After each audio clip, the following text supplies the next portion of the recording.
بسم الله الرحمن الرحيم. الحمد لله الذي أنزل على عبده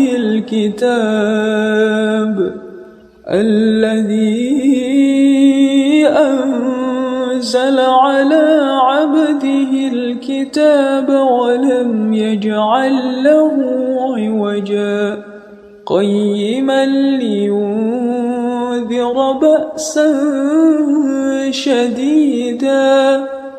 لينذر بأسا شديدا من لدنه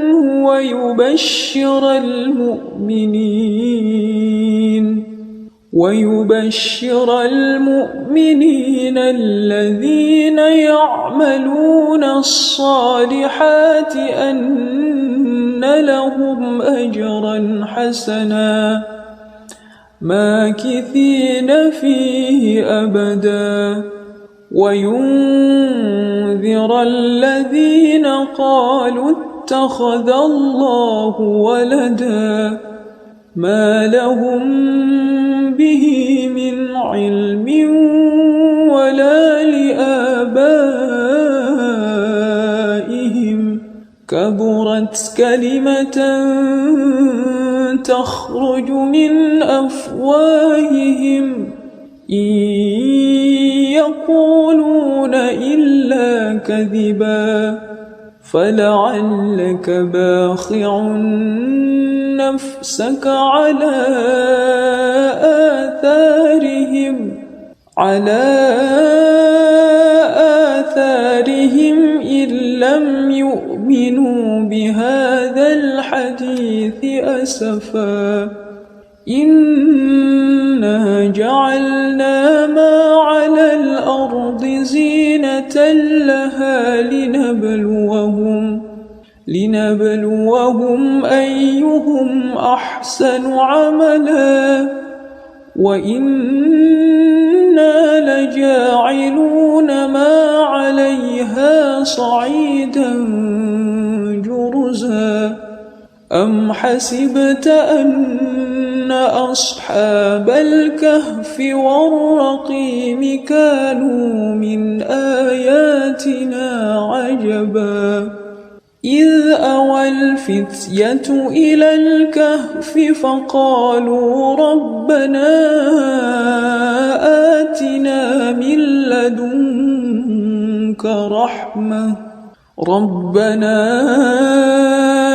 آتنا من لدنك رحمة وهيئ لنا من أمرنا رشدا فضربنا على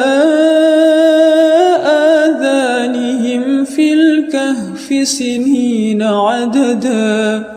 ثم بعثناهم لنعلم أي الحزبين أحصى لما لبثوا أمدا نحن نقص عليك نبأهم بالحق إنهم فتية آمنوا بربهم وزدناهم هدى وربطنا على قلوبهم إذ قاموا فقالوا ربنا رب السماوات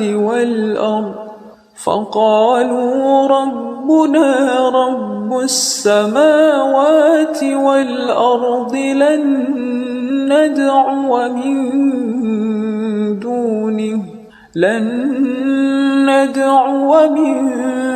دونه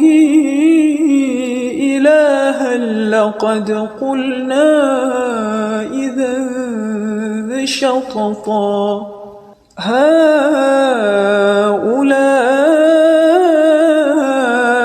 قوم اتخذوا من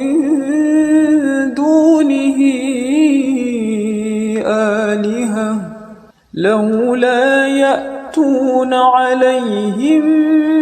بسلطان بين فمن أظلم ممن افترى على الله كذبا وإذ اعتزلتموهم وما يعبدون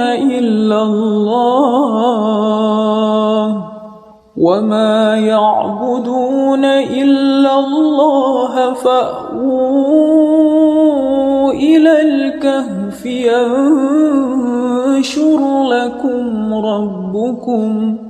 ينشر لكم ربكم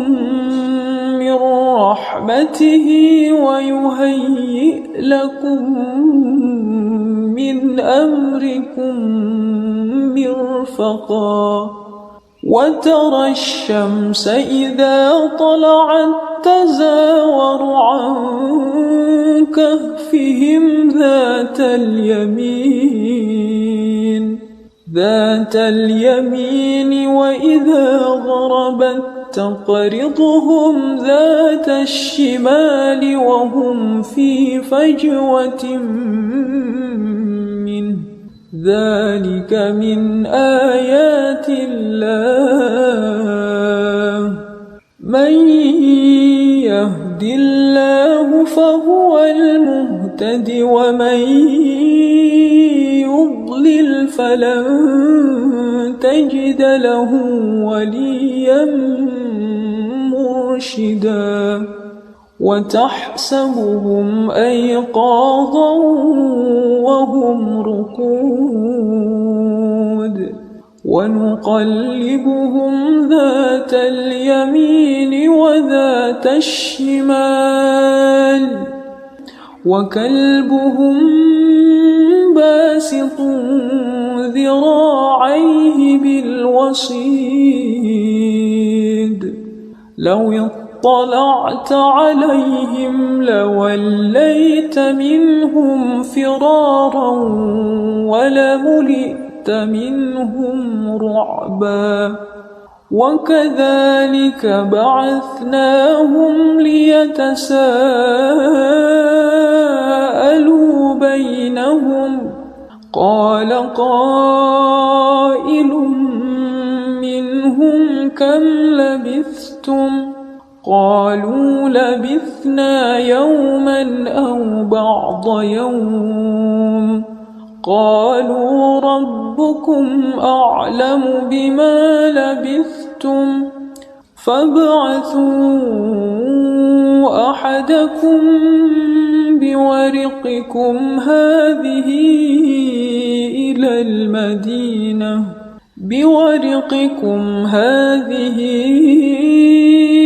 إلى المدينة فلينظر أيها أزكى طعاما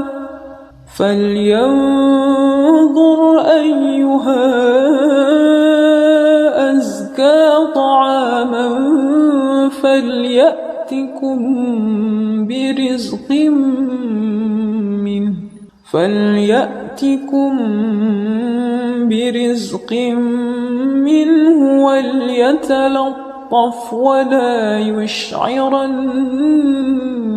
بكم أحدا إنهم إن يظهروا عليكم يرجموكم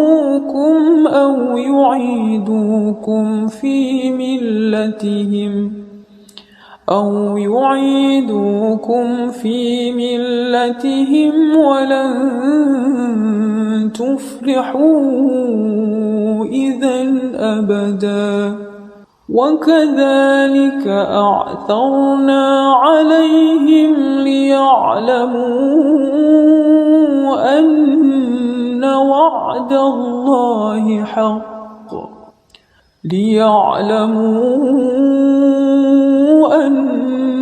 وعد الله حق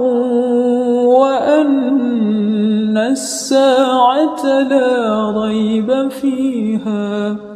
إذ يتنازعون بينهم أمرهم فقالوا ابنوا عليهم بنيانا ربهم أعلم بهم. قال الذين غلبوا على أمرهم لنتخذن عليهم مسجدا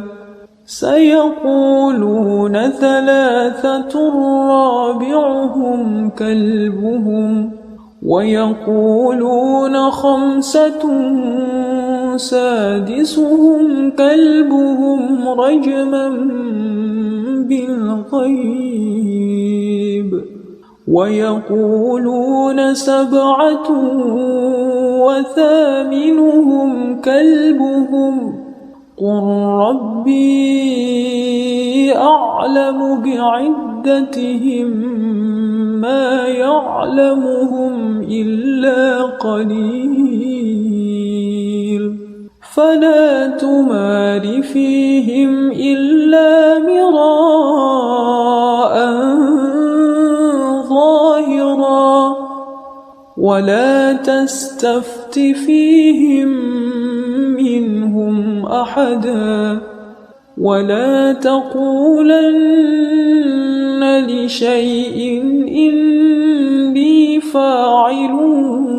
ذلك غدا إلا أن يشاء الله واذكر ربك إذا نسيت وقل عسى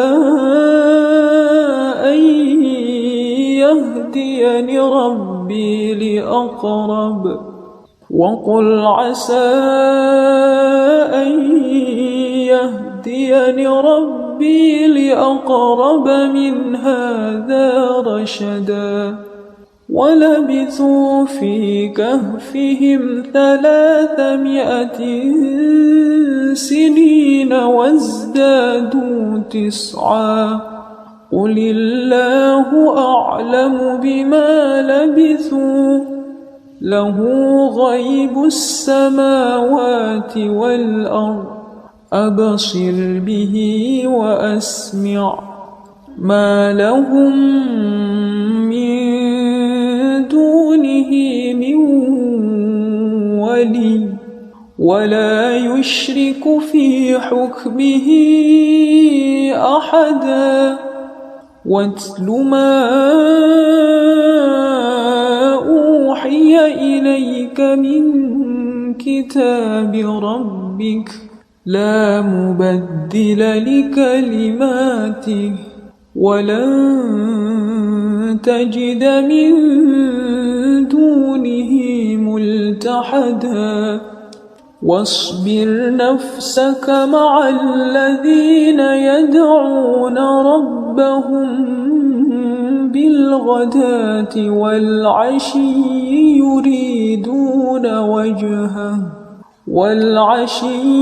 يريدون وجهه ولا تعد عيناك عنهم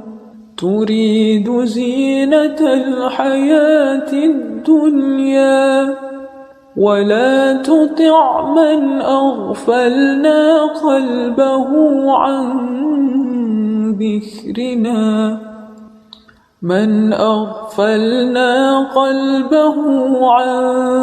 ذكرنا واتبع هواه وكان أمره فرطا وقل الحق من ربكم فمن شاء فليؤمن ومن شاء فليكفر إنا أعتدنا للظالمين نارا أحاط بهم سرادقها وإن يستغيثوا يغاثوا بماء كالمهل يشوي الوجوه بئس الشراب وساءت مرتفقا إن الذين آمنوا وعملوا الصالحات إنا لا نضيع أجر من أحسن عملا أولئك لهم جنات عدن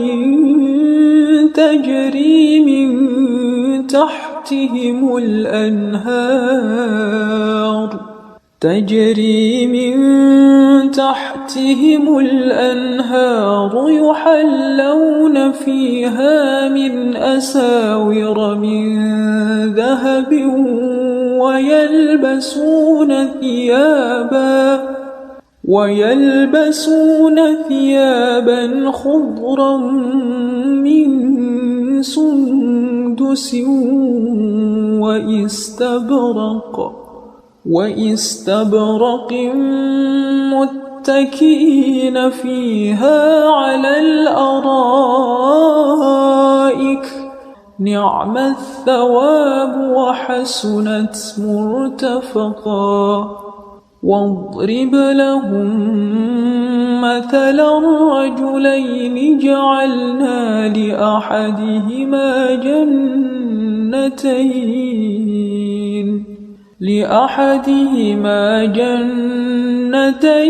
من أعناب وحففناهما بنخل وجعلنا بينهما زرعا كلتا الجنتين آتت أكلها ولم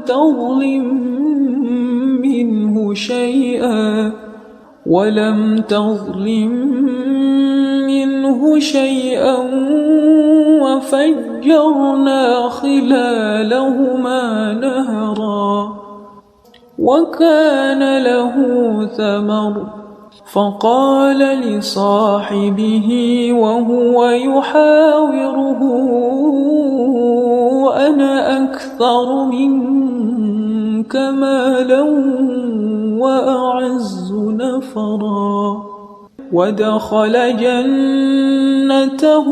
وهو ظالم لنفسه قال ما أظن أن تبيد هذه أبدا وما أظن الساعة قائمة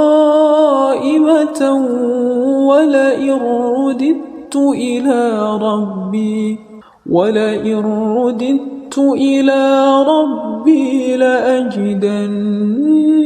خيرا منها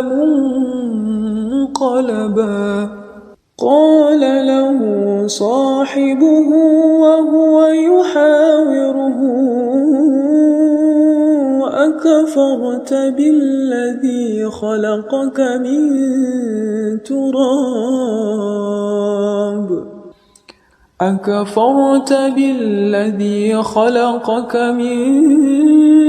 تراب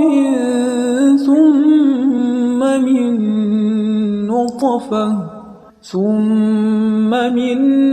نطفة ثم سواك رجلا لكن هو الله ربي ولا أشرك بربي أحدا ولولا إذ دخلت جنتك قلت ما شاء الله لا قوة إلا بالله إن ترني أنا أقل منك مالا وولدا فعسى ربي أن يؤتيني خيرا من جنتك ويرسل عليها حسبانا ويرسل عليها حسبانا من السماء فتصبح صعيدا زلقا أو يصبح ماؤها غورا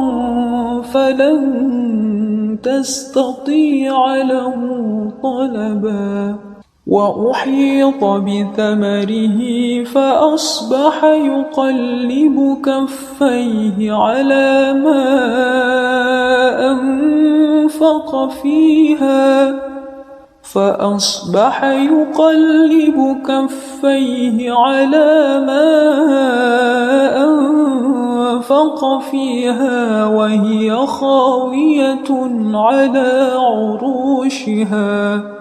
وهي خاوية على عروشها ويقول يا ليتني لم أشرك بربي أحدا ولم تكن له فئة ينصرونه من دون الله وما كان منتصرا هنالك الولاية لله الحق هو خير ثوابا وخير عقبا واضرب لهم مثل الحياة الدنيا كماء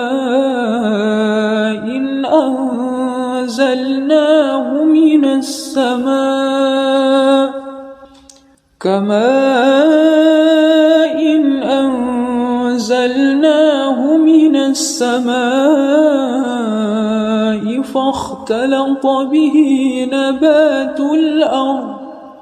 فاختلط به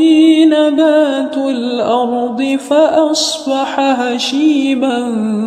تذروح الرياح وكان الله على كل شيء مقتدرا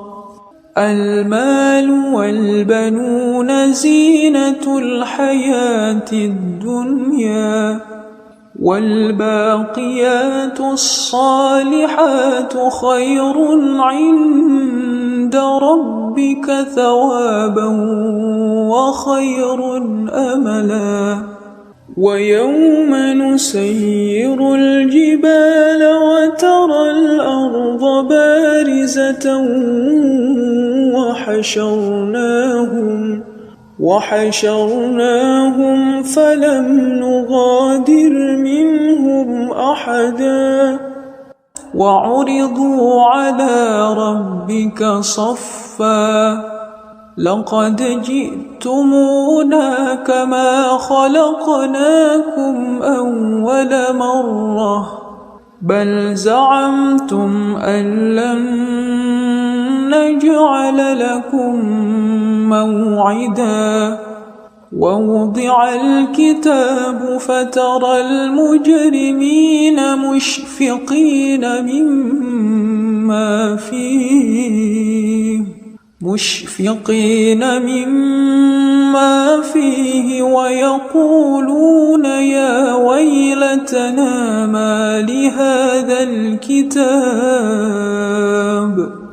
ويقولون يا ويلتنا ما لهذا الكتاب لا يغادر صغيرة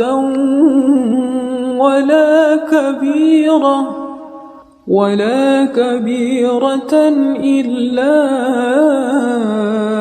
أحصاها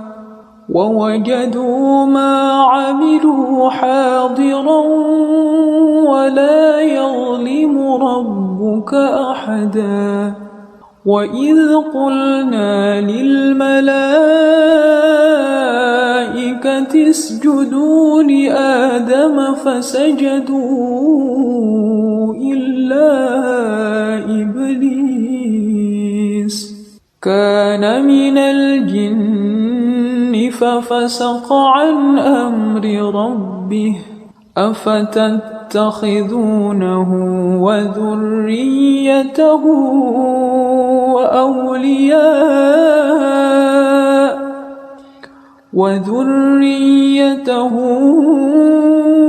أولياء من دوني وهم لكم عدو بئس للظالمين بدلا ما أشهدتهم خلق السماوات والأرض ولا خلق أنفسهم وما كنت متخذ المضلين عضدا ويوم يقول نادوا شركائي الذين زعمتم فدعوهم فلم يستجيبوا لهم وجعلنا بينهم موبقا ورأى المجرمون النار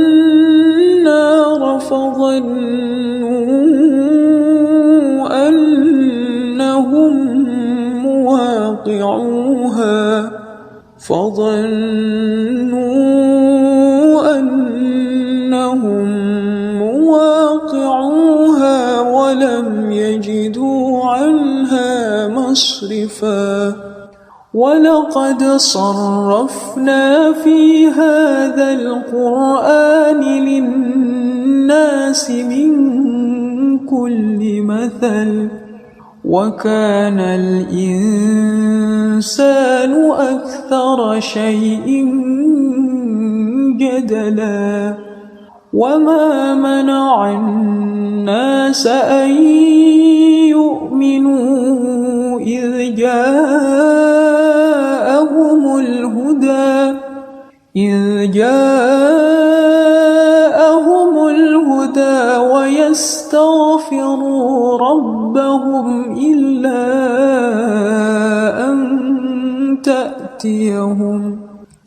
ويستغفروا ربهم إلا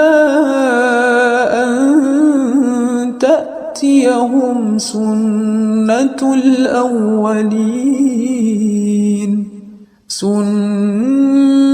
الأولين أو يأتيهم العذاب قبلا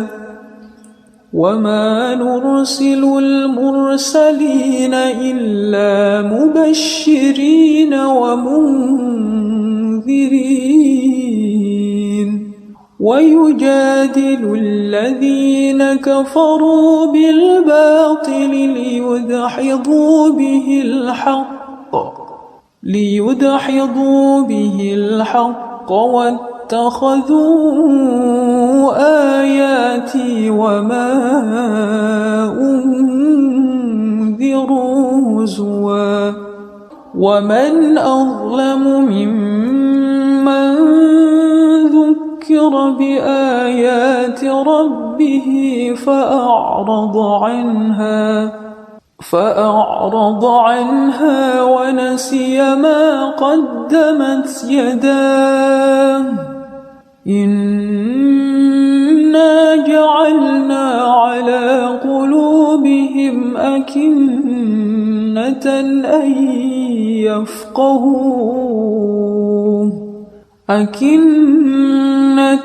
أن يفقهوه وفي آذانهم وقرا وإن تدعهم إلى الهدى فلن يهتدوا إذا أبدا وربك الغفور ذو الرحمة لو يؤاخذهم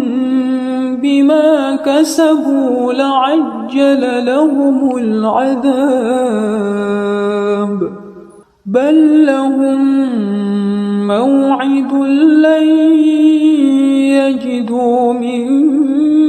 دونه موئلا وتلك القرى أهلكناهم لما ظلموا وجعلنا لمهلكهم موعدا وإذ قال موسى لفتاه لا أبرح حتى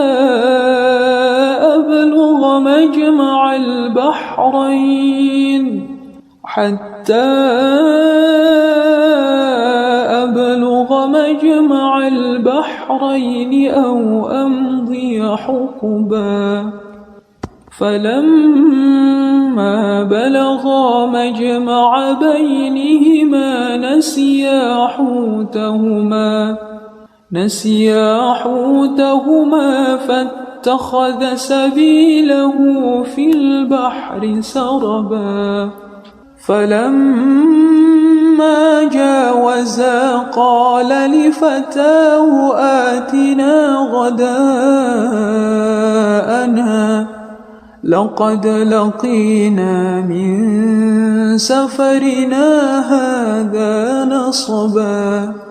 قال أرأيت إذ أوينا إلى الصخرة فإني نسيت الحوت وما أنسانيه إلا الشيطان أن أذكره واتخذ سبيله في البحر عجبا قال ذلك ما كنا نبغي فارتدا على آثارهما قصصا فوجدا عبدا من عبادنا آتيناه رحمة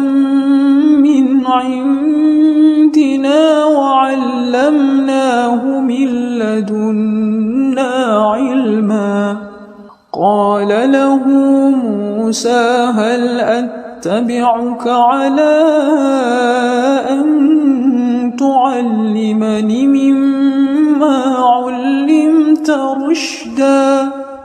قال إنك لن تستطيع معي صبرا وكيف تصبر على ما لم تحط به خبرا قال ستجدني إن شاء الله صابرا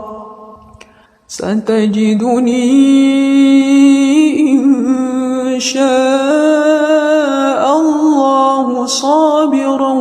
ولا أعصي لك أمرا قال فإن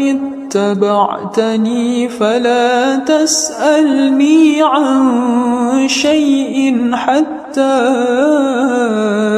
أحدث لك منه ذكرا فانطلقا حتى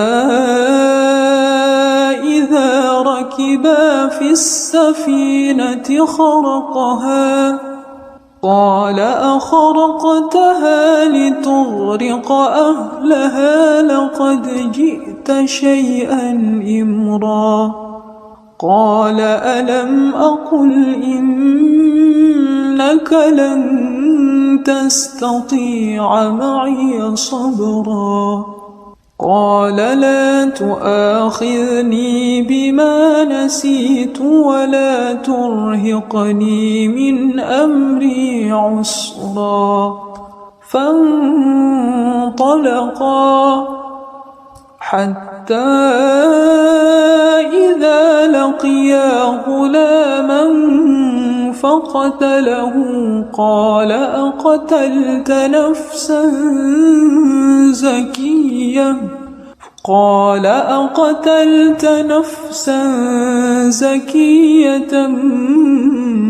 بغير نفس لقد جئت شيئا نكرا قال ألم أقل لك إنك لن تستطيع معي صبرا قال إن سألتك عن شيء بعدها فلا تصاحبني قد بلغت من لدني عذرا فانطلقا حتى إذا أتيا أهل قرية استطعما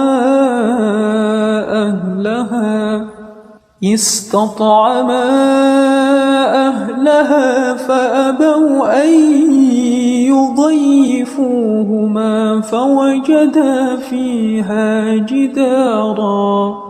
فوجدا فيها جدارا يريد أن ينقض فأقامه قال لو شئت لاتخذت عليه أجرا قال هذا فراق بيني وبينك سأنبئك بتأويل ما لم تستطع عليه صبرا أما السفينة فكانت لمساكين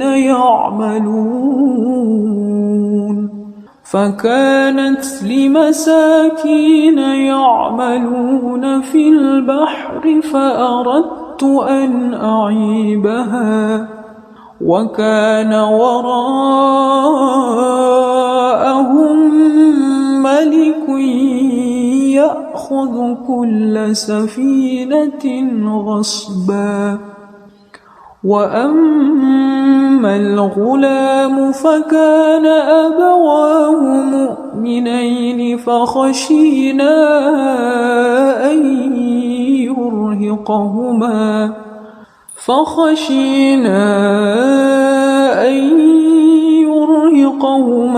طغيانا وكفرا فأردنا أن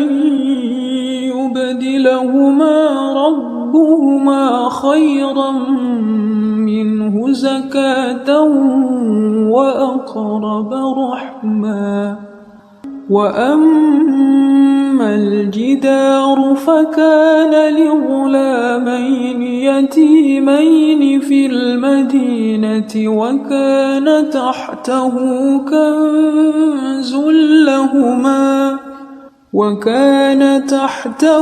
كنز لهما وكان أبوهما صالحا فأراد ربك أن يبلغا أشدهما ويستخرجا كنزهما رحمة من ربك وما فعلته عن أمري ذلك تأويل ما لم تسطع عليه صبرا ويسألونك عن ذي القرنين قل سأتلو عليكم منه ذكرا إنا مكنا له في الأرض وآتيناه من كل شيء سببا فأتبع سببا حتى إذا بلغ مغرب الشمس وجدها تغرب في عين حمئة ووجد عندها قوما قلنا يا ذا القرنين إما أن تعذب وإما أن تتخذ فيهم حسنا قال أما من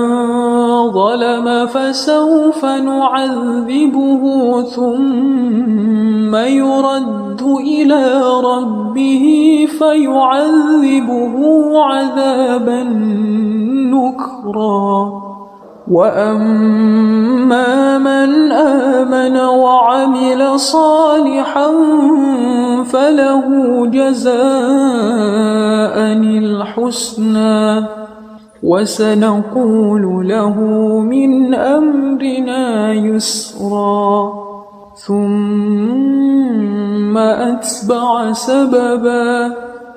حتى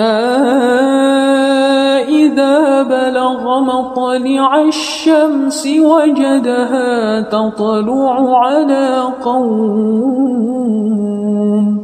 وجدها تطلع على قوم لم نجعل لهم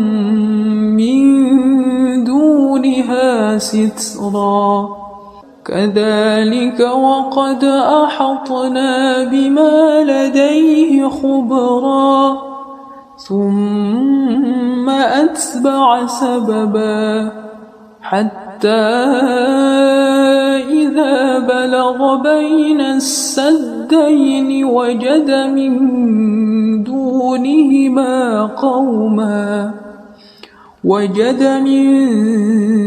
دونهما قوما لا يكادون يفقهون قولا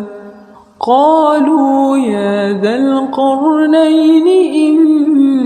يأجوج ومأجوج مفسدون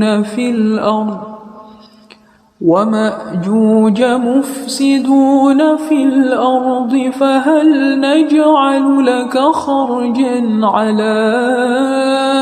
أن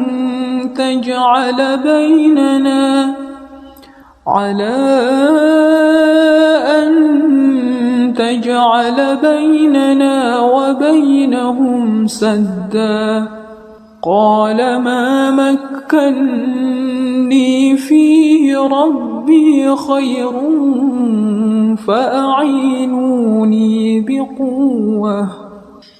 فأعينوني بقوة أجعل بينكم وبينهم ردما آتوني زبر الحديد حتى إذا ساوى بين الصدفين قال انفخوا حتى إذا جعله نارا قال آتوني أفرغ عليه قطرا فما استطاعوا أن يظهروه وما استطاعوا له نقبا قال هذا رحمة من ربي فإذا جاء وعد ربي جعله دكا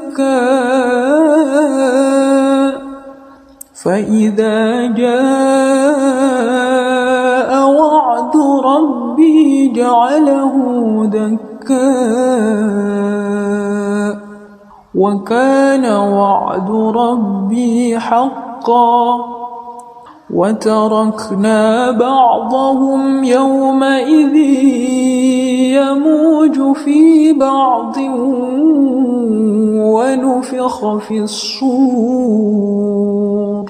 ونفخ في الصور فجمعناهم جمعا وعرضنا جهنم يومئذ للكافرين عرضا الذين كانت أعينهم في غطاء عن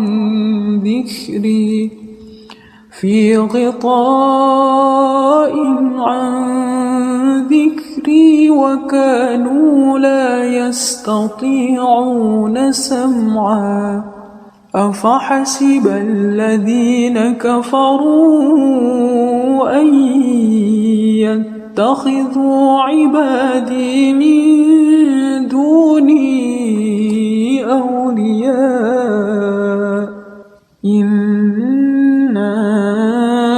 أعتدنا جهنم للكافرين نزلا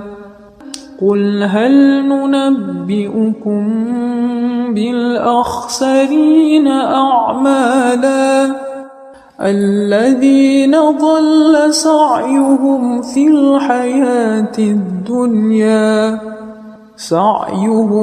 الحياة الدنيا وهم يحسبون أنهم يحسنون صنعا أولئك الذين كفروا بآيات ربهم ولقائه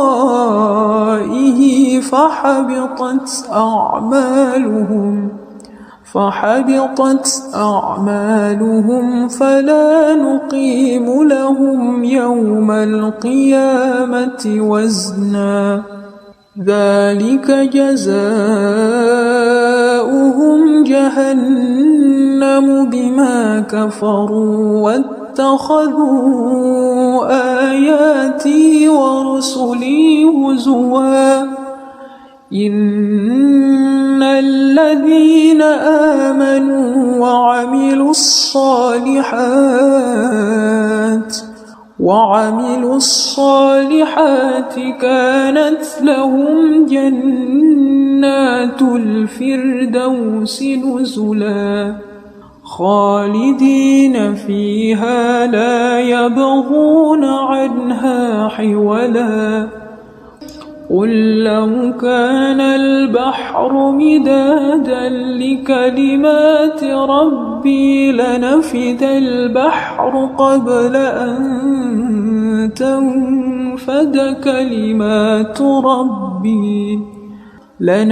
البحر قبل أن تنفد كلمات ربي ولو جئنا بمثله مددا قل إنما أنا بشر مثلكم يوحى إلي أنما إلهكم إله واحد فمن كان يرجو لقاء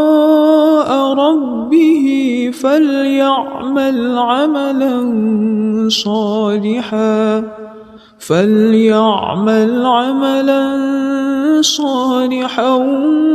ولا يشرك بعبادة ربه